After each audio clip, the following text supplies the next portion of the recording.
channel. That was creepy, but yeah.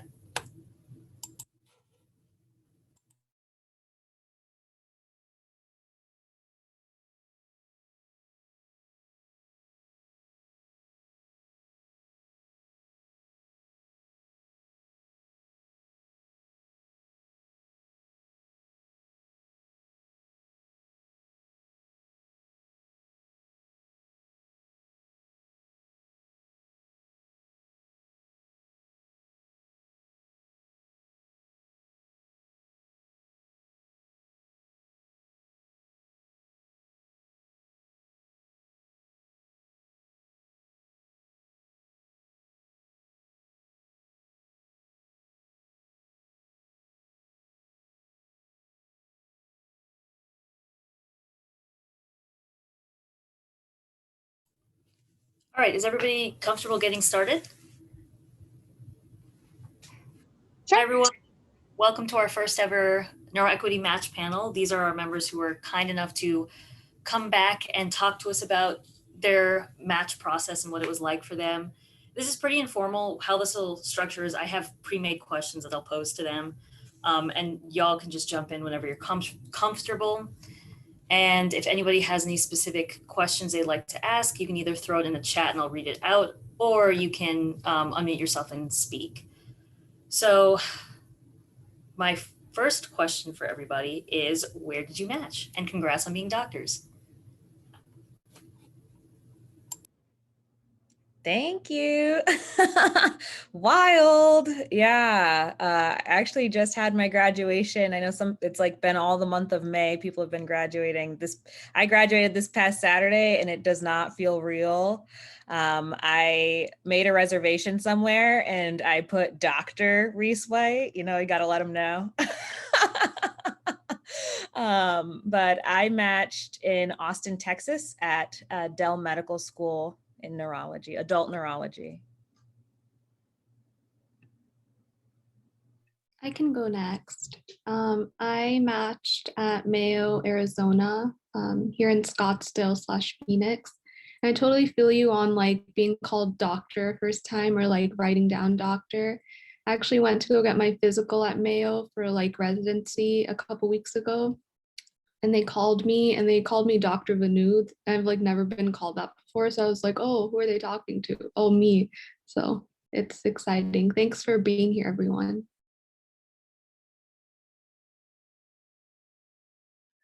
Yeah, I agree with everything you guys said. And I matched into neurology at UPenn in Philadelphia. I can go next. I matched into adult neurology at Johns Hopkins. And I totally agree with you guys, like need to get used to the doctor in front of the name, so.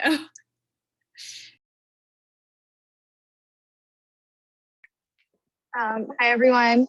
I think it's a very common feeling for all of us. I kind of feel the same way about being called doctor. I matched adult neurology at Rutgers Robert Wood Johnson in my home state of New Jersey. Hey everyone, I totally echo all of that. Though I think the first person to call me doctor was my mom when she was like complaining about her allergies and like looking for advice. I matched into neurology at Stanford, and so I'll be staying in the Bay Area, which I'm really excited about.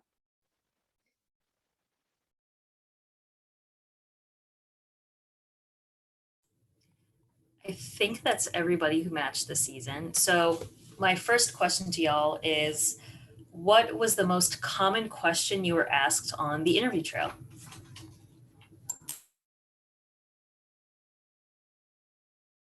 Why neurology, which is probably very intuitive. Another one that I was asked a lot though was, tell me about a time you were working in a team and you had like a difficult time working in the team and how you overcame that. I actually got asked that more than I thought I would.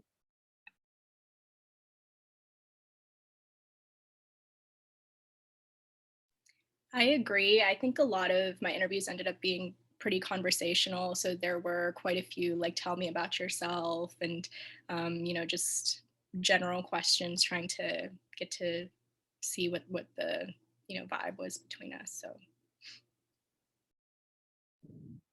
I was definitely asked pretty much the same questions as what everyone mentioned.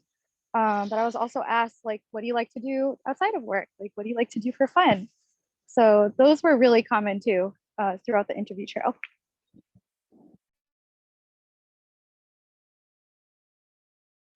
Something I Definitely the really most common one is definitely the like tell me about yourself. I think that like a lot of interviews open up that way.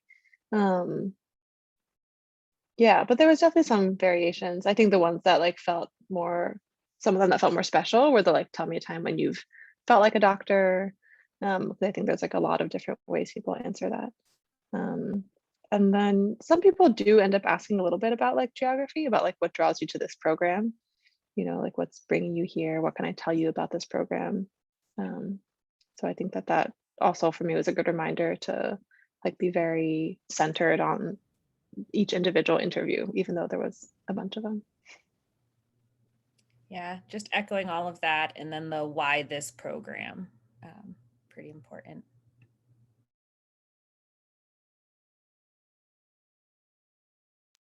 Something that I got a lot was like, what's kind of your 5-year plan? Like, where do you see yourself in 10 years? And then like, what do you want people to say about you at your retirement party? Which kind of caught me off guard. And like, how do you think your friends would describe you, sort of thing? We have a question in the chat, and it says, what time of letters of recommendation are needed? So I'm assuming that means, when did y'all start to collect your letters of recommendation for ERAS?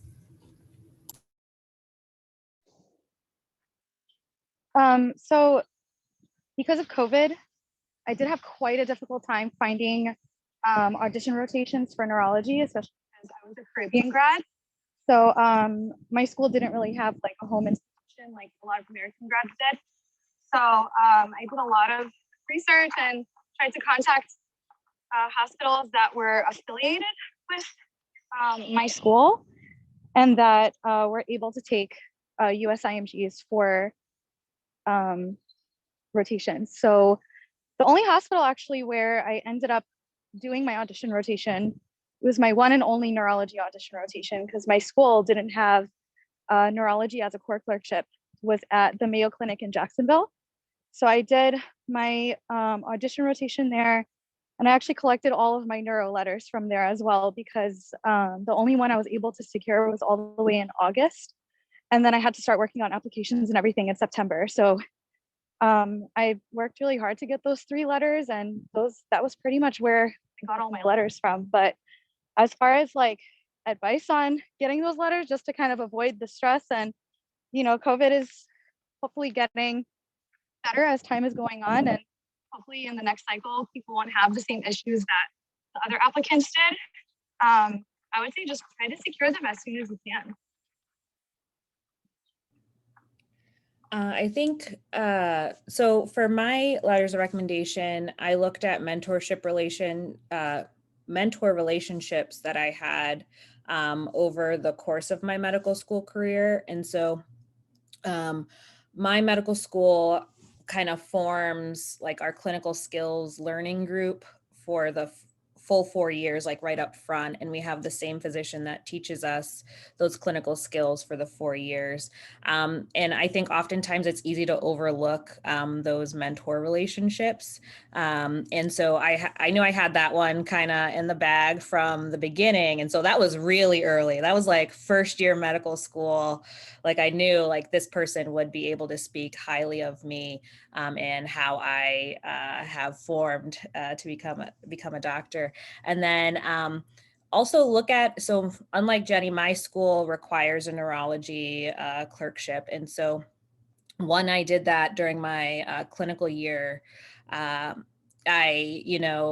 made sure to do my best, obviously, during that clerkship, but I thought about my letters of rec during that time as well, even though that was kind of 2 years before, like a year and a half before I would need it. So agree with Jenny, the earlier the better. But I do have to tell you that my last letter came kind of 2 weeks before the deadline.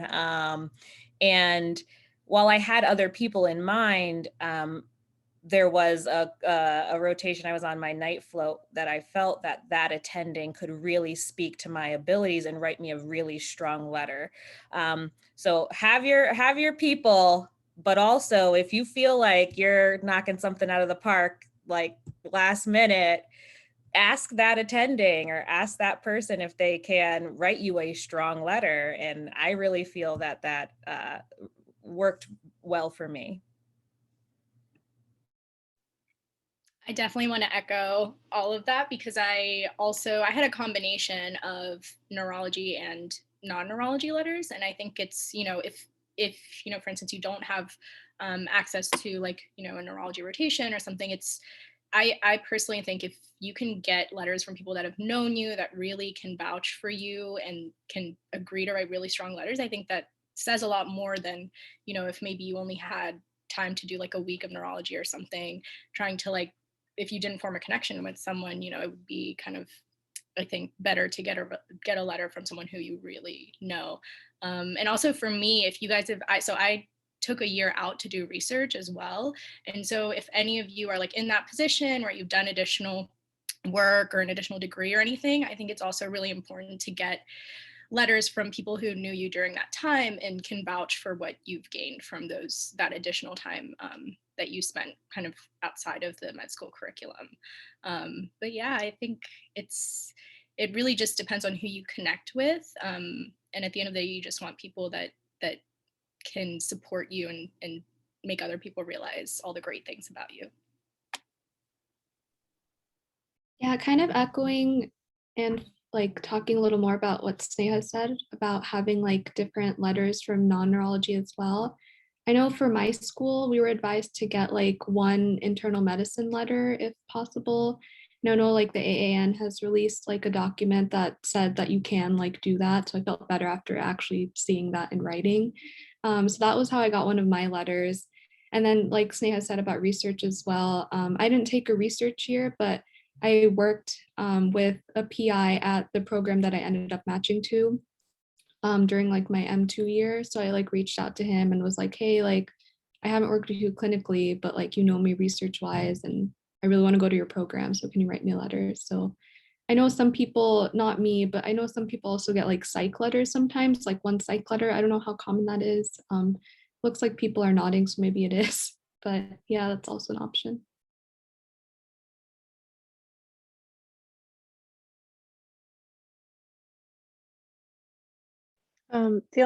I echo all of that. And the piece that I'd add is that for neurology, since a lot of people do end up applying to a mix of advanced and categorical programs, if you're applying to prelim programs, you'll probably end up having a medicine letter, or it can be good to have one there. So I think that that's like a very common thing to have as part of your neurology kind of like packet also.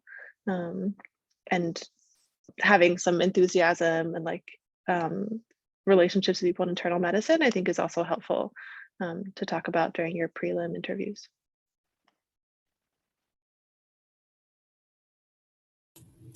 So my next question for y'all is, what do you think was the strongest part of your application, or the part of your application that made you a candidate that people wanted?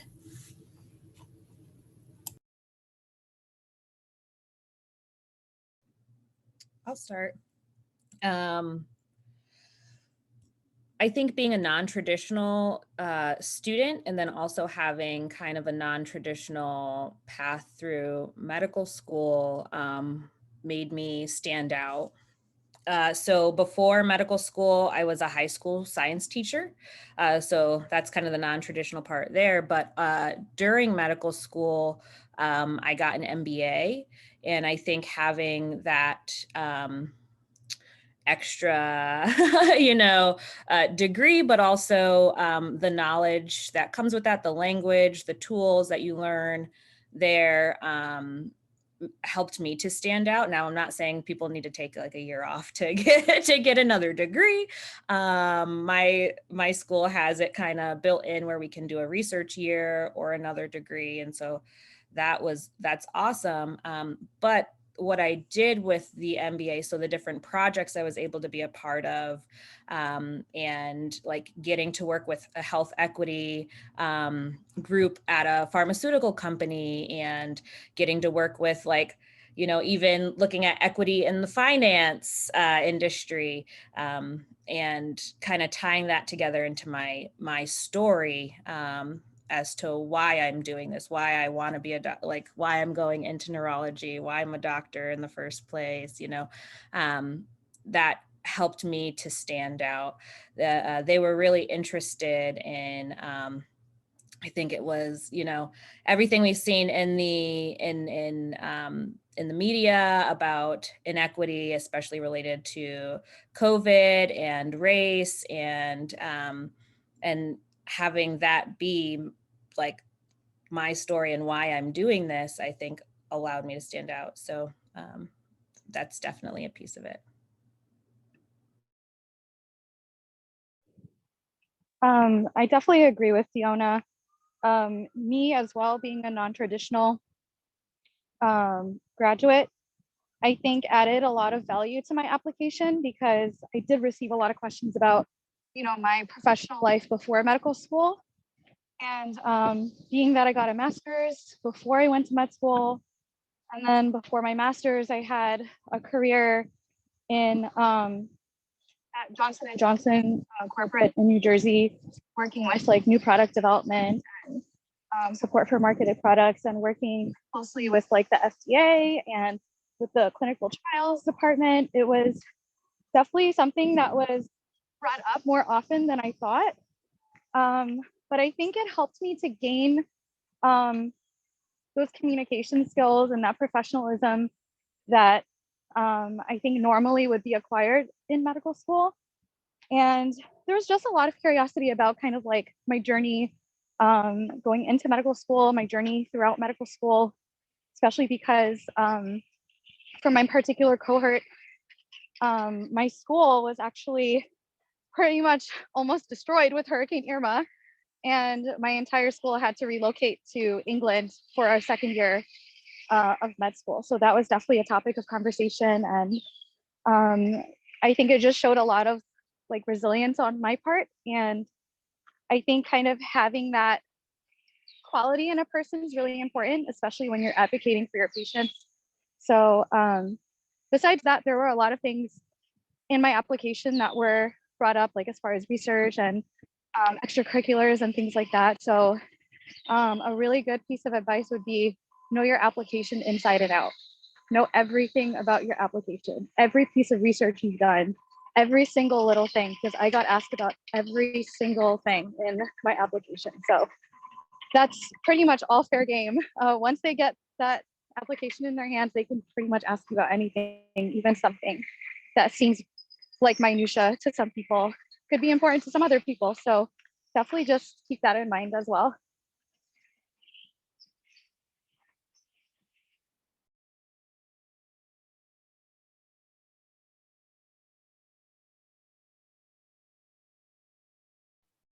I feel like you can really market yourself to highlight what you want people to ask you the most about.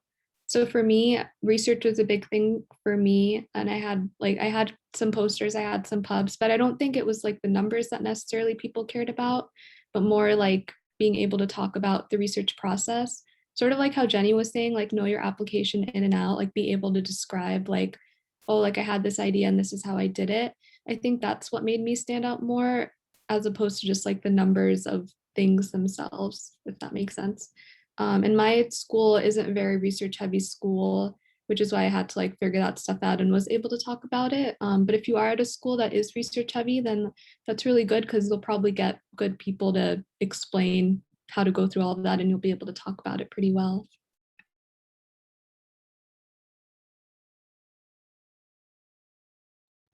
Yeah, I agree with everything Jenny said too, and I can speak to the more like traditional applicant. I came straight through, but at the end of the day, I think that the biggest thing on my application was still about being well-rounded. Like it wasn't any one thing, but it was kind of like the little things you list in hobbies, you know, and multiple people told me not to list my jobs on ERAS because it was very like, who cares? But then it was brought up multiple times in interviews by people who were like, wow, you've held all these really interesting like diverse jobs, you seem well-rounded. Like there's a lot of applicants that have never held a job before, and being a doctor will be their first one. So like kind of little things that you think are not going to be brought up or might be insignificant that just can kind of like fill in the gaps and make you seem very well-rounded, I think was kind of like the biggest standout in my application that was brought up.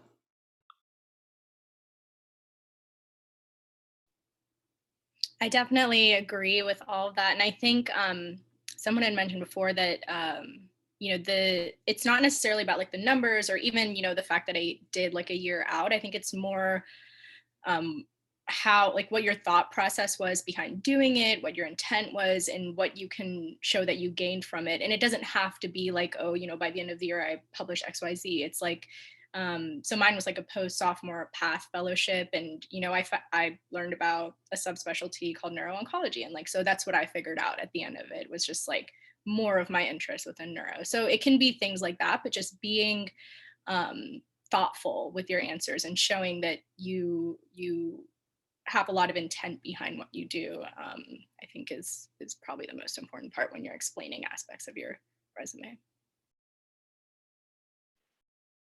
Yeah, I'd say another thing is people will definitely ask you about just about anything in your application. And sometimes, especially I think as many of us kind of have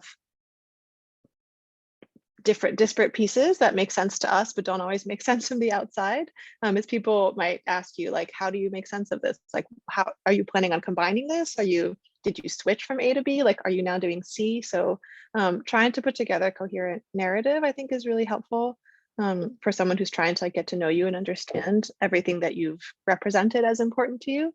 But I think for me, it was also a reminder that like, this is a mutual matching process. And so sometimes I would say like very clearly, it's like, well, not sometimes, always, I'd be like, I'm really interested in neurology for women and pain for women. And I know that like not all schools will be able to accommodate that because some places don't have a strong pain program or don't have a great relationship with pain. And I think I just like understood that meant I might like take a hit sometimes at a program that was like, I don't know that she's a good fit here. But I think that for me, that was also important to know that like I was being transparent and truthful and like trying to figure out what the best place would be for me, by being transparent about my specific interests. And I just want to add real quick, every interviewer asked me about NeuroEquity. So just to like throw that out there, I think that definitely helped, but it as Tess was saying, it tied directly to my narrative. It's a very important piece of my my story. So because we're nearing on the end of our time, which is roughly around half an hour, you're all obviously very successful, and I would like to know what did you learn, or what do you know now that you wish you knew at the beginning of ERAS?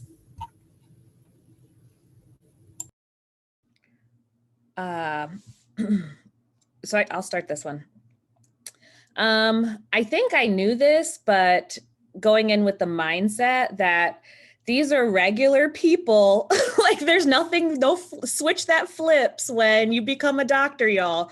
We're exactly the same as we were like last week.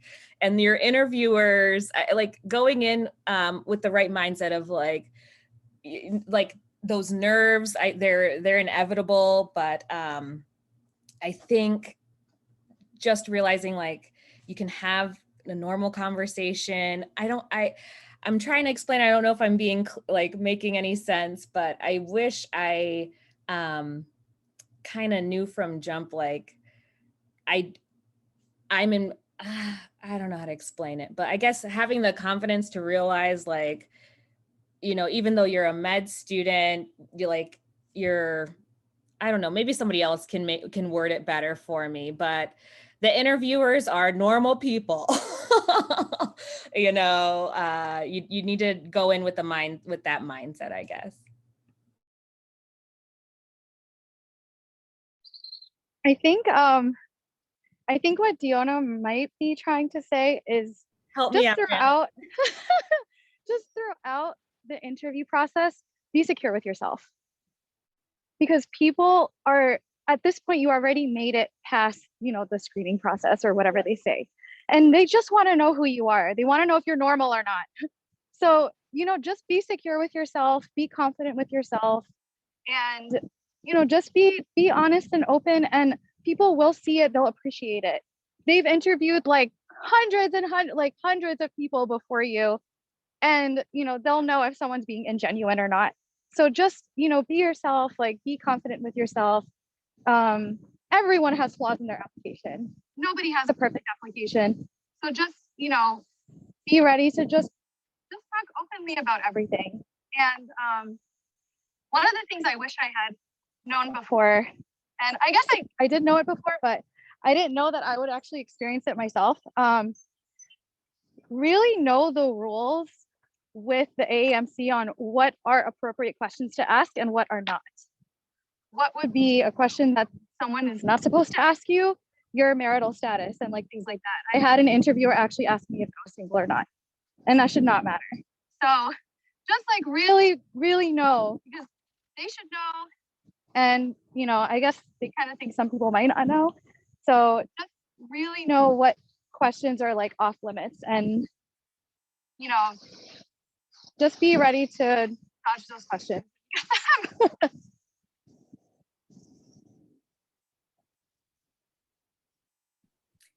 I think one thing, I totally agree with everything you guys have said so far. I think one thing that I utilized, I think, during the process, but I kind of sometimes felt like bad about, oh, I'm bothering so-and-so by reaching out and asking them to like look at this or to, walk me through this. And I guess I would say, don't be afraid to use your resources, reach out to mentors, reach out to friends who have, graduated ahead of you.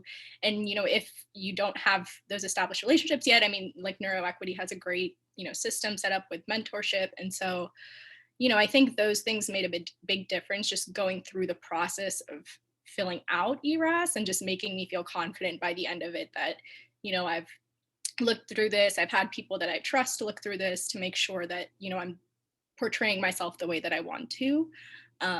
So I guess that would be the thing that I would kind of want to do again.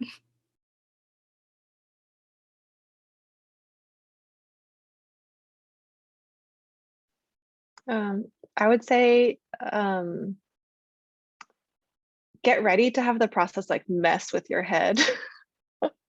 And it's not like, honestly, I don't think any of it was ever malicious. It's just that you're going to meet a ton of really awesome people, like a ton of really wonderful, awesome, like encouraging people. And I think for me, I didn't apply to any schools that I wasn't willing to go to, and I didn't rank any schools that I wouldn't be excited to end up at.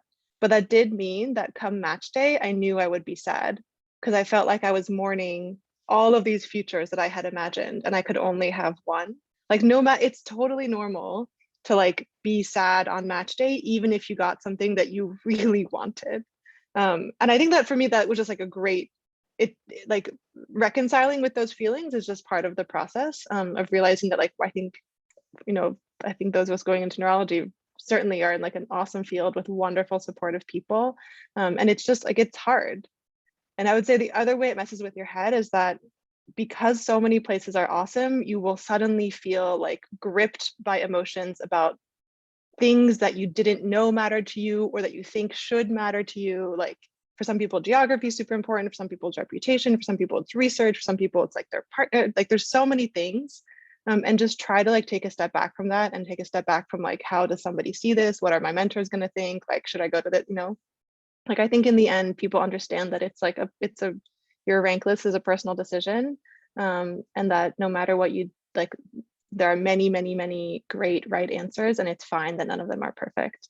But I think that for me was definitely like a big part of the process, and definitely the post-match like feelings management of it. And I feel super lucky. I'm super excited about like the future. And I also still know that a part of me's like, oh my God, but I could have done this.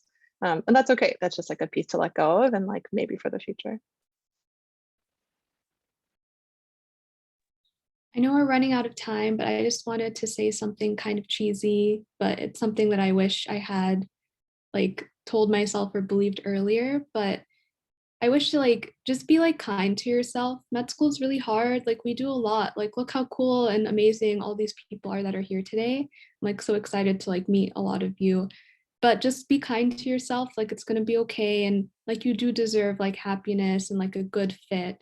You do deserve that and you've worked hard for it. So just like telling myself that and really like believing it, I wish was something that I had done earlier. But everyone deserves to feel that way.